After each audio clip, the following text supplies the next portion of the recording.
Simon. Good morning. This is the 29th of December. It's coming to the close of 2022. And a couple of days ago, I thought to myself, we've never been on air together at the same time. Correct. And what a great opportunity for this awesome duo to do a 2022 year in review and think about some of our predictions, hopes, and projects for the next year and share it with our adoring audience. So welcome to a sort of bonus episode of Coffee with Curtis with the best person I could have a coffee with. Good to be here. Okay, so look, we've had an interesting year. We've had an interesting year working with, thankfully, again, some really, really amazing clients. There's been highs and lows because it's been a really interesting year in terms of the market. And I think that's maybe where we should start because I remember coming into January 2022, we'd signed a bunch of really great clients and we just agreed to work with V, for example. And we went very deep with V for a whole year.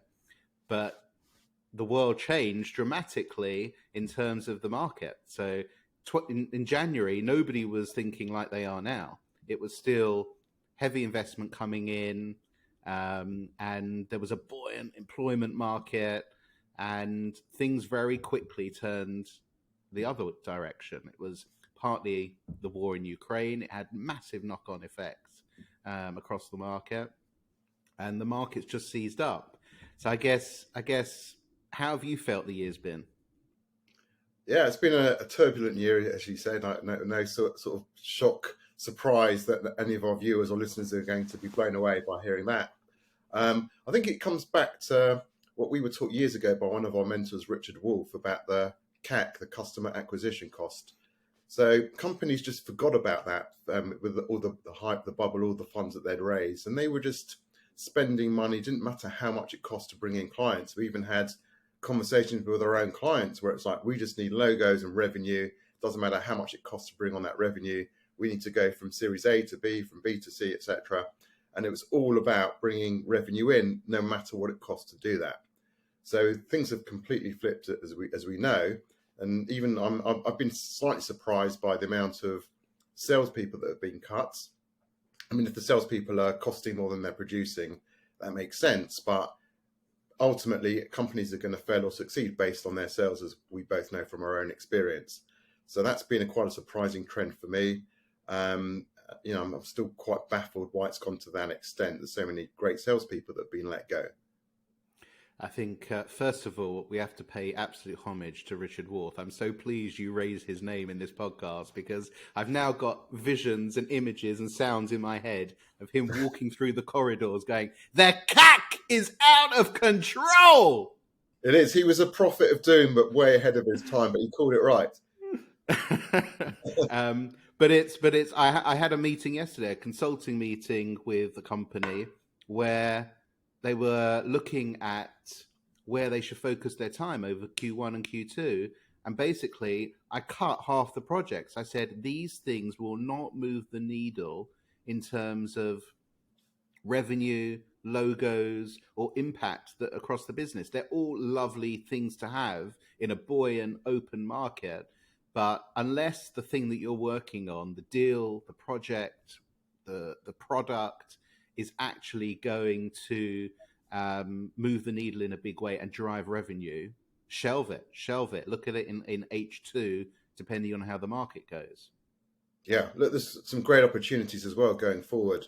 I mean, any company, and I'm working with quite a few, we're working with quite a few that fit this bill, and they're doing really well in this market. Any company that can clearly, categorically show how each dollar spent can bring, say $5, for example, in an era where people are cutting costs, if you can show that you can generate more revenue or save hiring 3 or 4 people by doing it in an automated fashion, they should be winning big time going forward. What were the standout clients for you? We both worked with some really great companies this year. Some of them long-standing, some of them who came in and out, needed our advice during this period. Who were the standout clients for you? I think just because I've been with them for so long, and Woo, I've been working with them for 3 years, and they've had various iterations of products, and the recruitment market's been up and down over that period. And probably 7, 8, 9 months ago, they came up with a product and iteration that is just so fitting for the market, the time, the need, and it is flying off the shelves of product. It is unbelievable seeing how much people want to grab it from them. The time to sell is within days, not weeks or months. The value is so clear to show. You can show it within 5 minutes as a demonstration. It takes minutes to implement, and that's a company that is shooting for the stars, to be honest.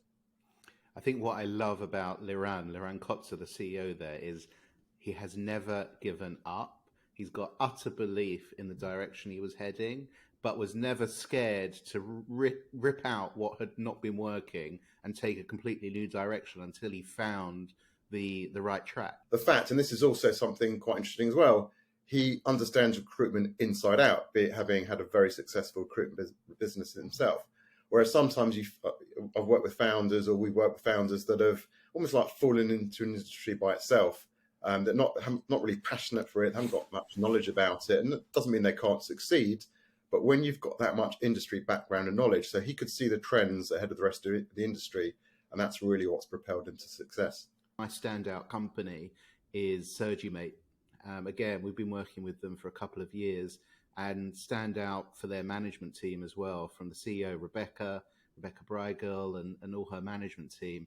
These people were at it for best part of over a decade, and a dogged grit and belief in what they were doing, and just acquiring consistent logos, consistent, solid business structure. I mean, we spoke before about, the CAC out of control.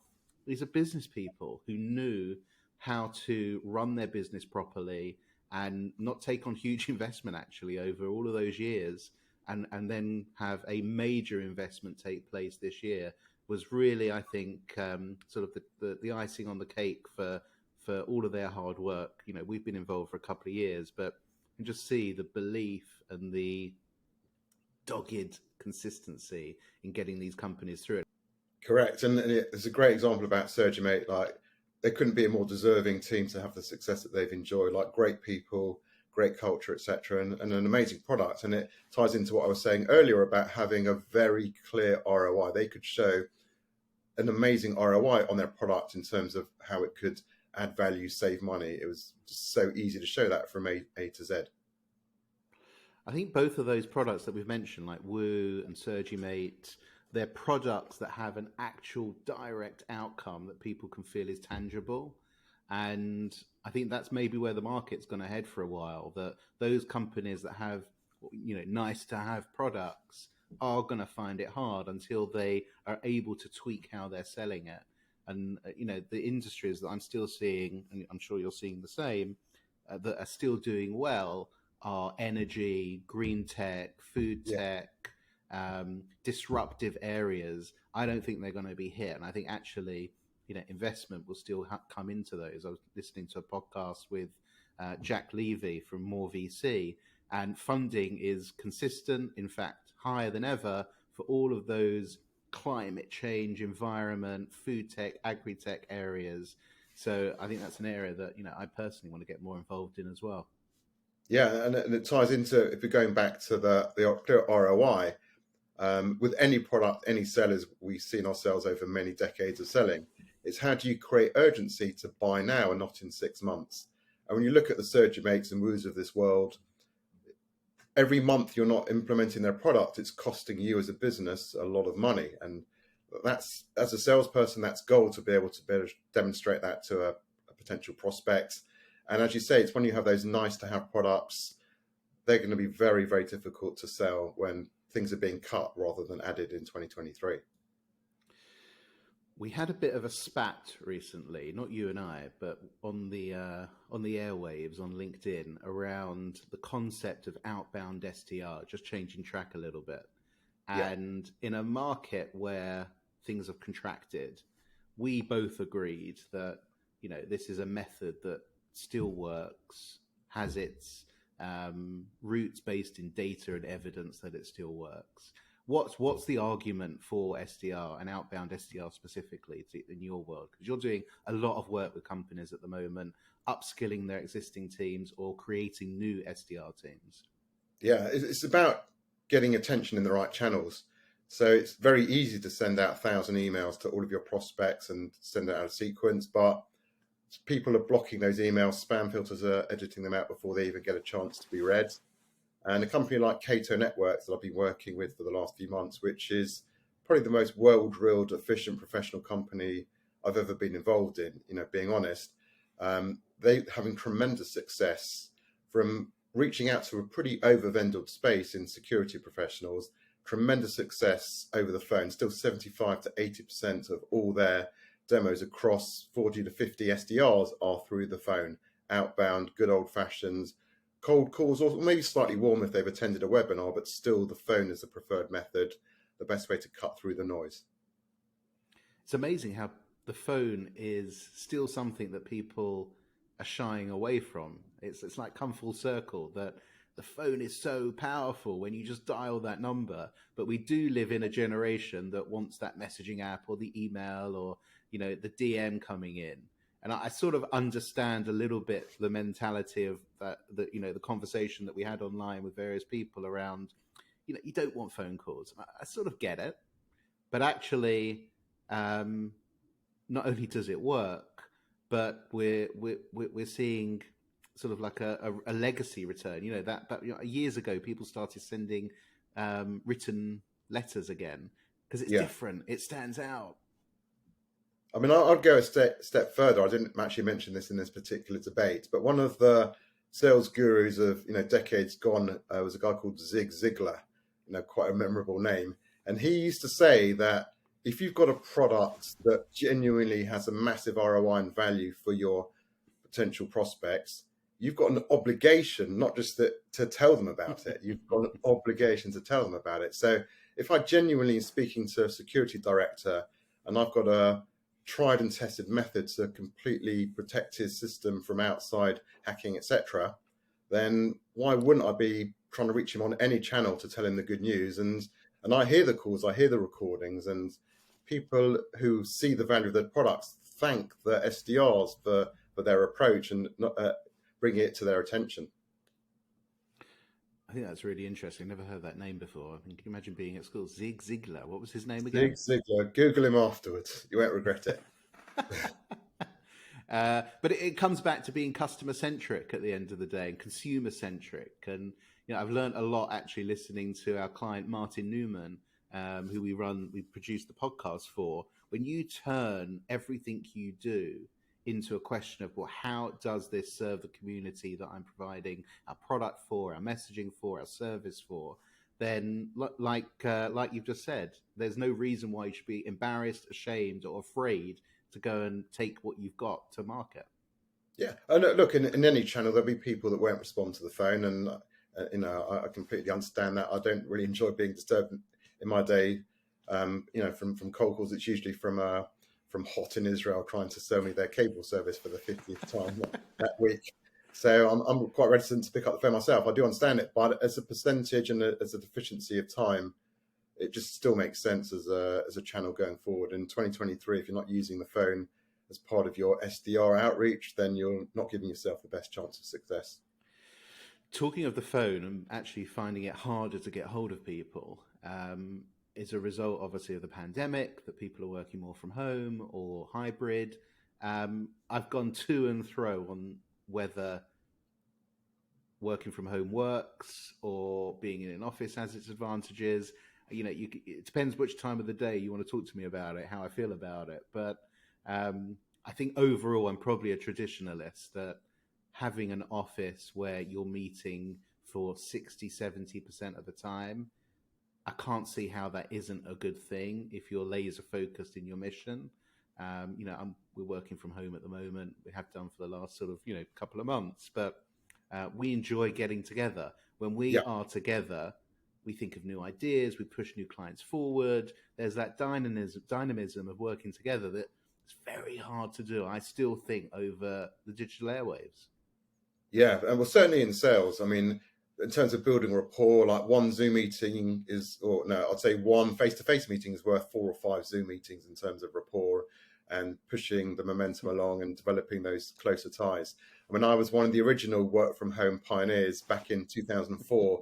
Had one of the first Skype accounts when I came to live in Israel from the UK and kept my job for the best part of another 9 years actually working from home. That was because there wasn't a local office, so I got used to it, etc. But I'd much rather that hybrid model. I wouldn't necessarily want to commute to Tel Aviv every day, but certainly at least 50% of the time it makes sense to be connected and meeting people directly, and as you say, swapping ideas face to face. It's not the same over Zoom.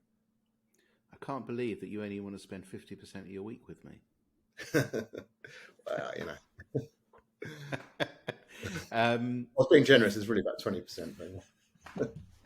The thing that has been, I think, our standout channel again is LinkedIn. Yeah. LinkedIn has just been a source of incredible brand awareness, personal brand growth, deals, connections, just being helpful, finding people jobs. It continues to be the standout channel for B2B growth. And I'm still utterly shocked that 90% of the market don't seem to still get this. And that's why we're pushing very, very hard with our new division within the marketing team at Pipe to push this broadcast service, this idea of saying, how do I take what I do as a company and push that to be the media company of its sector and broadcast and just tell your story, giving huge value to the market. I mean, you and me, I think you do it better than me. You're much more consistent, but we're constantly giving our stories, our insights, our growth, and we know it works. I mean, I just love being there. It's an enjoyable space. I learn a lot. I give a lot. Why is LinkedIn so great for you, Simon? I think it's great on a number of levels. First of all, I think there will never be such a good and effective B2B channel ever. I mean, it's the best in history. Doesn't cost anything really. It's pretty much a free platform. As you say, learning a lot from professionals in my space. I've been able to find a lot of people jobs through my own networks and just connecting people, which has been a real added bonus. As you know, we've brought in, most of our clients have come as inbound results of CEOs of tech companies. At a certain stage you need to grow. Just saying, I enjoyed your post about this particular aspect of sales. Can we speak about how you might be able to assist us as a company as well? But it's really just about giving advice, hearing from, having some honest debates as well, hearing what other people think in the space. I think it's going to keep getting stronger and stronger as more people are aware of how powerful it is and more people get involved and contribute.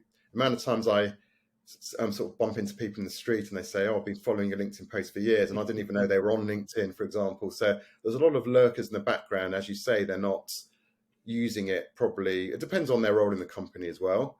But if you're in a commercial facing role, or if you're a very senior professional CEO, for example, I think if you're not on LinkedIn consistently and telling the story and, as we call it, hosting the party in the sector, then you're effectively trying to run your company with one hand behind your back.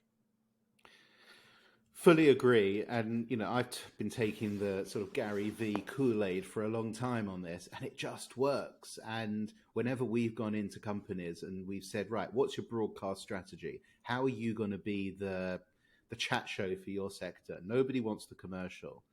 I think that's the difference. This is the greatest time and the most incredible opportunity ever to be able to broadcast your message to millions of people that do not know you and can find you as a result of it still on LinkedIn is just so powerful. And like you say, anyone customer facing, CEO brand, VP sales, SDRs, I'm seeing doing it brilliantly. You mentioned Carmela at Cato before. I know she's a big advocate of pushing her SDRs to post on LinkedIn, and it just works. And well, again, it's not the commercial. It's not the commercial. It's the chat. Exactly that point I was about to say. People buy from people. So LinkedIn themselves are deprioritizing companies posting too much in terms of how much recognition they get within LinkedIn and how many views they get, for example. And ultimately, as people buy from people, so you want to know maybe about people's vulnerabilities, about their views outside of the pure commercial agreement that you're normally entering into. So I find it really helpful. Found it helpful before I was working at Pipe, for example. Always found it very, very helpful channel to just have deeper relationships across anyone following you within the industry. On that point, we've mentioned LinkedIn and finding people jobs and it being a much more difficult market, and layoffs unfortunately have happened. For sales professionals or revenue generating roles, what's your best advice on how to go about finding their next gig? So I have probably 4 or 5 conversations a week, maybe more. I've got one just after we speak now, about helping people to find their next gig. And I treat it like a sales process in its own right. So you'd have your list of prospects.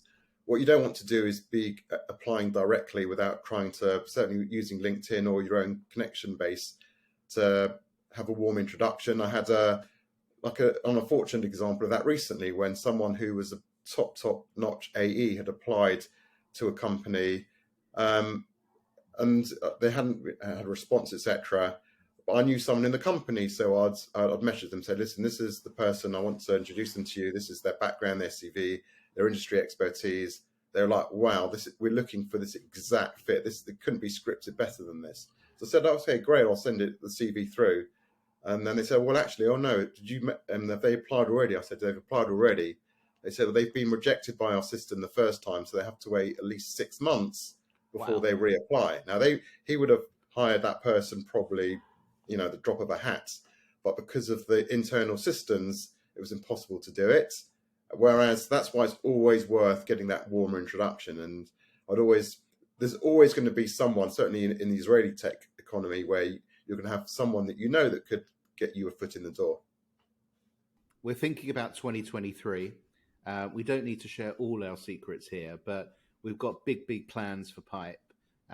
Obviously, we've focused over the last few years solely on the sales advisory, but we want to branch into some of the other areas that are so critical for success of sales. So whether it's people, marketing, customer success, or even the tech stack that companies are using, these things all help thread the needle of being successful. What are you most excited for in terms of the future of Pipe, and particularly in 2023, and how we shift our focus to help companies in new ways? I think it's just sales has been at the pivot of what we've been doing all along. And we've done quite a few on the projects on the marketing side, and we've brought in a great talent in Jody Raviv to lead our marketing efforts, a very experienced CMO. So that marketing element is great. We already understand how that ties into sales, the marketing and sales side. And with one of our clients, we had tremendous success on the customer success side, helping upsell, cross-sell. So that's, I think, a very exciting opportunity, excuse me, where we'll be able to knit that all through together. And going into 2023, when investors and companies are going to be judged on not just the revenue they're bringing in, but their churn rate and how much they're able to upsell, cross-sell and retain clients, I think that's an area where we can provide a lot of value as well. Having worked across that in previous companies, been very involved in the customer success element of that. So I think that's very exciting for number one. And the second, which we haven't really leveraged as much as we could do, just because we've been, as you know, like so up to our neck busy, is the Lumina sales. Because very much when we come into companies, often we don't have that opportunity. We haven't really pitched how effective that would be, but we're judging the people. We're making immediate calls on the sales team, like what their personalities are like, where that could help them in the process, where that can maybe hold them back. And we've got a tool at our disposal where we're able to provide cutting insights into how someone's personality can help them in the sales process and at every stage of it, whether it be originating the deal or closing.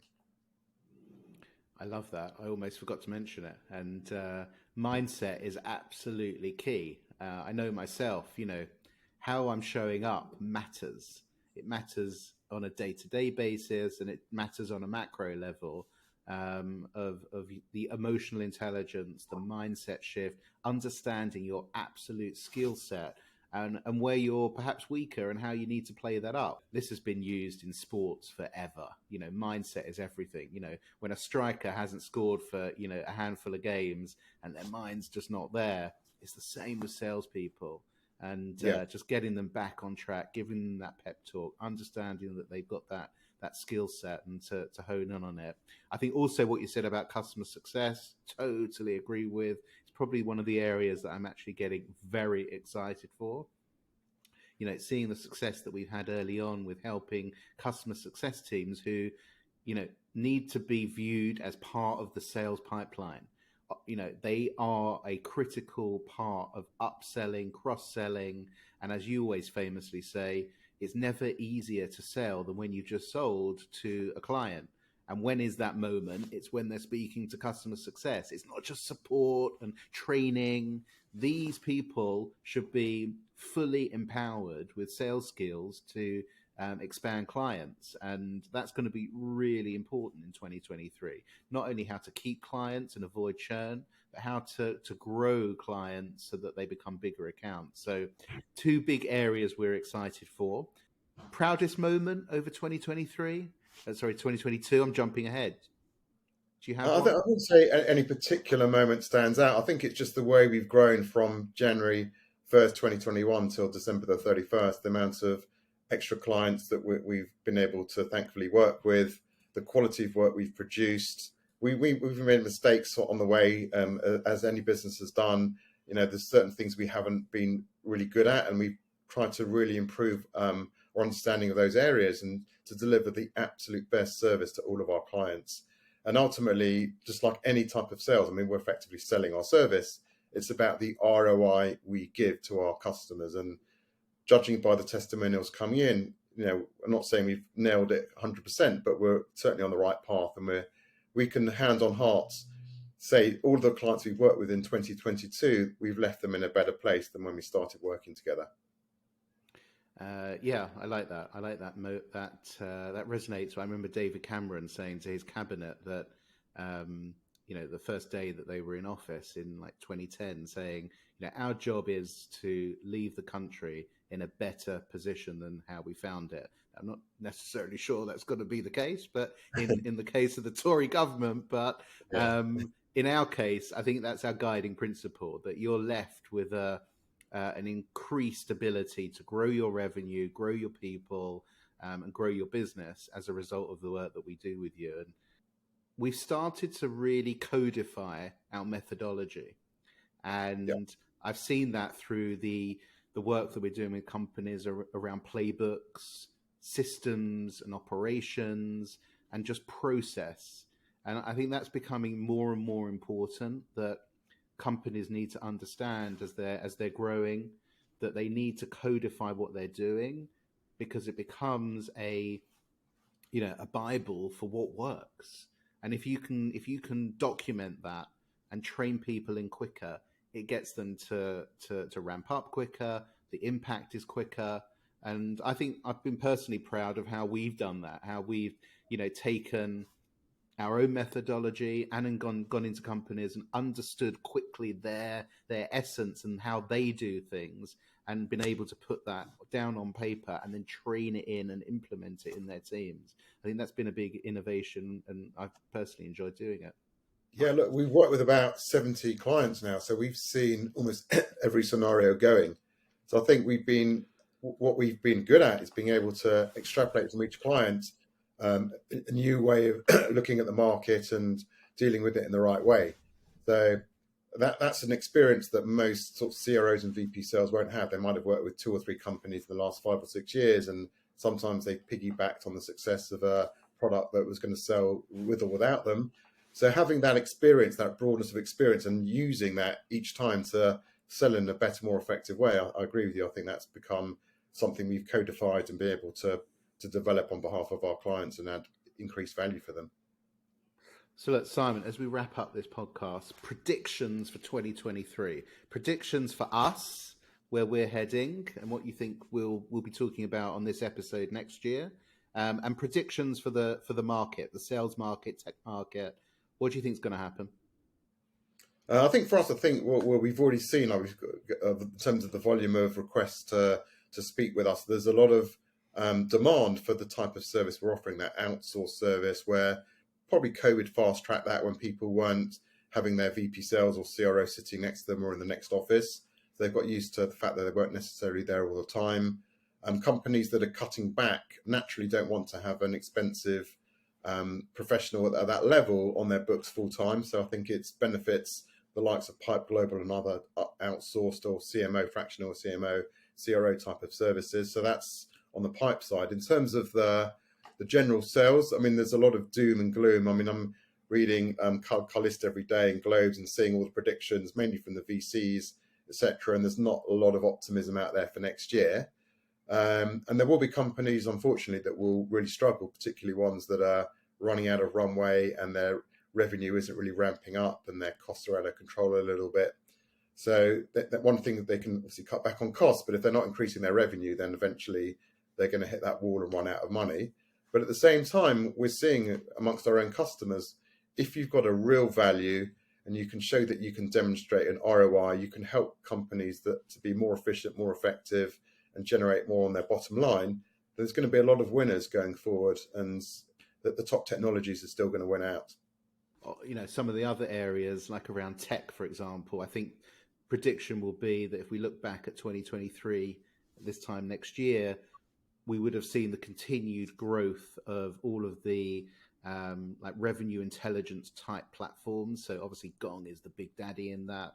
But, you know, I met, for example, the CEO of Substrata, who's bringing emotional intelligence and AI and to how we write emails. All of those types of companies, I think, will play more and more of a role in the sales process. And I think we'll see that continue over 2023, especially as companies actually in this market where they are not investing as heavily in people will look to tech to take on some of that role. So I think that'll be a prediction. And I think a continued doubling down on social media, particularly LinkedIn, obviously, for B2B. You know, these are still the behemoths. This is still the best way to get your brand, business, and people seen in the marketplace by people who do not know you. So I think there'll be a continued growth of that broadcast marketing alongside, you know, traditional digital marketing efforts over the next year. So I'm excited. You know, it's going to be an exciting year, despite all the prophets of doom out there. Look, it's mindset again. We spoke about mindset. If you're going into the game already losing in your mind, it's not going to be an easy 12 months. I think there's huge opportunity out there, and I think the good people will still win. The products that deliver ROI will survive.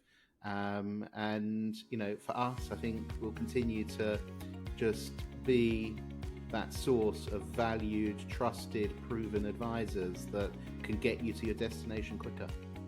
Yeah, certainly agree with that, Rob. Okay, Mr. Gersler, we'll wrap it up. Happy New Year. Happy New Year to everyone listening. And looking forward to everything that next year brings.